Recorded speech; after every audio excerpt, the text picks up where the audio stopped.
जय हिंद। आप सभी का फिर से स्वागत है 4K डेव स्टडीज के एक नए एपिसोड में। जैसे कि आज के सेशन में हम लोग बीपीएससी 110 के लिए most important questions previous year के क्वेश्चंस को देखने वाले हैं। और आज के सेशन में हम लोग ये भी जानने वाले हैं कि अब तक के एग्जाम में कौन कौन से सवाल पूछे जा चुके हैं और ये सवाल कहाँ से पूछे जाते हैं, इसकी क्लासेस कहाँ से मिलेगी और इसकी तैयारी किस तरह से करनी चाहिए और किन किन बिंदुओं पर ध्यान देनी चाहिए। इन तमाम बिंदुओं पर हम लोग डिस्कस करने वाले हैं सेशन को। सेशन में काफ़ी कुछ हम लोग सीखने वाले हैं। तो चलिए सेशन को स्टार्ट करते हैं। जैसे कि क्या क्या मैंने एग्जाम्पल के तौर पर आप सबों को अच्छे से समझाने के लिए अभी रिसेंटली जो एग्जाम हुई है उसके क्वेश्चन पेपर को लाया हूँ। इसके माध्यम से क्या होगा, आपको मैं दिखा के अच्छे से एक्सप्लेन कर पाऊँ, आप समझ पाओगे, इसलिए मैंने इसको अभी रिसेंटली जो एग्जाम हुई है उसके क्वेश्चन पेपर को लाया हूँ। देखिए इस सब्जेक्ट का नाम है आपका वैश्विक राजनीति। ये दिसंबर 2023 के क्वेश्चन पेपर है ना। तो इसमें 100 अंकों के सवाल पूछे जाएंगे, 3 घंटे का समय दिया जाएगा, 5 प्रश्न के उत्तर देने हैं 400 शब्दों में। ओके, तो उसके बाद पहले कुछ क्वेश्चन को देख लेते हैं, उसके बाद हम लोग आगे की प्रक्रिया शुरू करेंगे।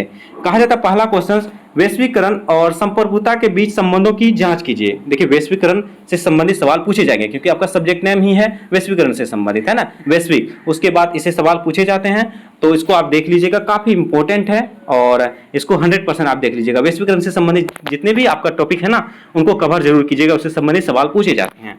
नेक्स्ट क्वेश्चन है डब्ल्यूटीओ मतलब कि डब्ल्यूटीओ के कुछ महत्वपूर्ण कार्यों और मार्गदर्शन सिद्धांतों पर संक्षेप में चर्चा कीजिए। डब्ल्यूटीओ के बारे में आप जानते हैं, इससे संबंधित सवाल पूछे जा सकते हैं।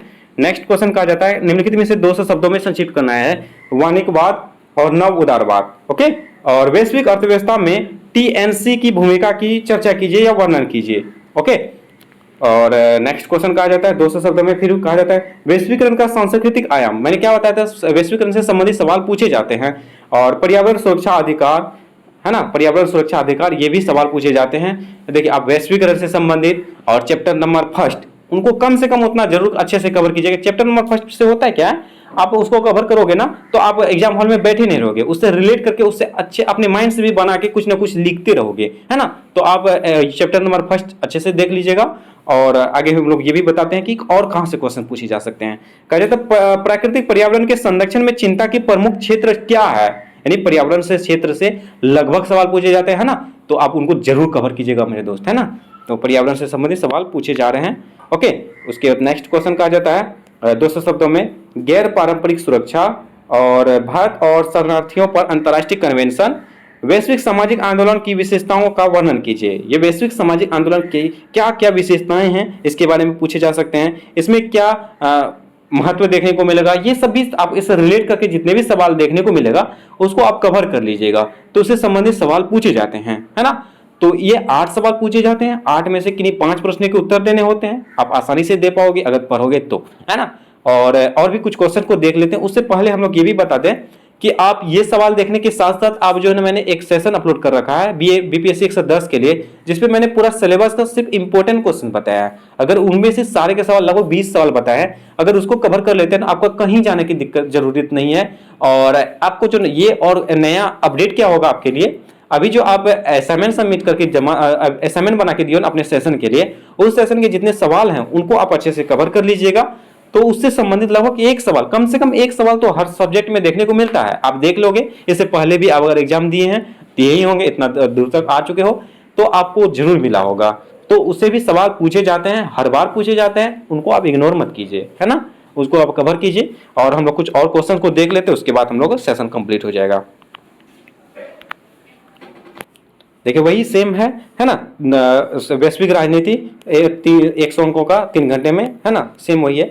कहा जाता है इसमें क्वेश्चन को राज्य की समरूपता पर वैश्वीकरण के प्रभाव पर परीक्षण कीजिए। वैश्वीकरण के प्रभाव आपको क्या बताता है, वैश्वीकरण से संबंधित सवाल 100% पूछे जाएंगे, हर सेशन में पूछे जाएंगे। आप प्रीवियस ईयर के क्वेश्चन देख लो या असाइनमेंट के क्वेश्चन देख लीजिए, उसमें सब में लगभग वैश्वीकरण से संबंधित सवाल पूछे जाएंगे, है ना। तो आप वैश्वीकरण को इग्नोर मत कीजिएगा, उससे अच्छे से पढ़ लीजिएगा। इससे क्या होगा कि वैश्वीकरण से संबंधित रिलेट करके जो है ना, और कोई भी सवाल अगर अदर से भी पूछे जाए तो आप लिख पाओगे। ओके, उसके बाद नेक्स्ट कहा जाता है विश्व बैंक। देखिए विश्व बैंक, इससे भी पहले पूछा गया था डब्ल्यूटीओ के बारे में, विश्व के बैंक के बारे में पूछा जा रहा है कि संगठनात्मक संरचना और कार्यप्रणाली की व्याख्या कीजिए। देखिए ये सब्जेक्ट नेम ही है वैश्विक राजनीति, विश्व स्तर पर जो राजनीति है वैश्विक राजनीति, उसके बारे में ही पूछे जा रहे हैं, उसके बारे में ही ये सब्जेक्ट है।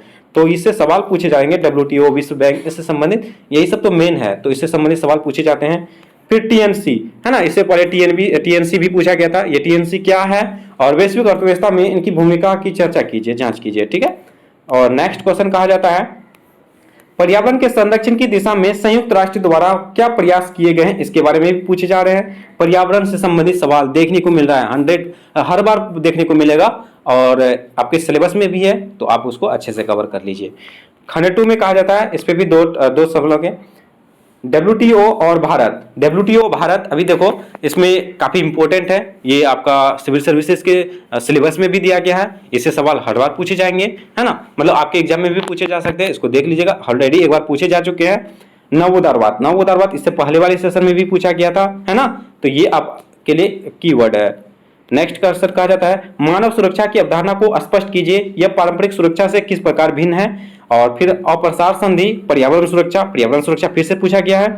और फिर से 2 सवाल है, वैश्विक अर्थव्यवस्था में एनजीओ की क्या भूमिका है, इसके बारे में पूछे जा रहे हैं, इसको देख लीजिएगा। और नेक्स्ट क्वेश्चन और लास्ट क्वेश्चन में क्या कहा जाता है, गैर पारंपरिक सुरक्षा, ये भी इंपॉर्टेंट हो जाएगा, गैर पारंपरिक सुरक्षा। देखिए इस तरह से 8 सवाल पूछे जाते हैं, 8 में से किन्हीं 5 प्रश्नों के उत्तर आपके अनुसार देना होगा, लेकिन 2 जो खंड दिया गया, खंड में से किन्हीं हर खंड में कम से कम 2 सवाल, है ना, एक खंड से 2 और दूसरा खंड से 3, या पहला खंड से 3 तो दूसरा खंड से 2, इस तरह से सवाल आपको सॉल्व करना है, और इसी तरह से आपके एग्जाम में मतलब कि उत्तर लिखने भी हैं, और इसी तरह से सवाल पूछे जाते हैं। जो मैंने बताया आपको वो अगर कर लेते हैं तो उतना काफी है, और कहीं जाने की जरूरत नहीं है। तो आज के सेशन में बस इतना ही रहने देंगे। उम्मीद करता हूँ आज के सेशन से आप सभी को काफी कुछ सीखने को मिला होगा, और बहुत कुछ जाने को मिला होगा। और आज के सेशन में चलिए, तो एक और निवेदन है, जो भी चैनल में पहली बार हैं और चैनल को सब्सक्राइब नहीं किया तो प्लीज चैनल को सब्सक्राइब जरूर कर लीजिए, और बेल आइकन को जरूर हिट करें। सेशन अच्छा लगे तो लाइक जरूर कीजिए, और किसी भी सब्जेक्ट के क्लासेस चाहिए तो कमेंट बॉक्स में कमेंट कीजिए अपना सब्जेक्ट कोड, और अपने दोस्तों को भी ज्यादा शेयर करें। चलिए मिलते हैं नेक्स्ट सेशन में, तब तक के लिए थैंक यू, जय हिंद।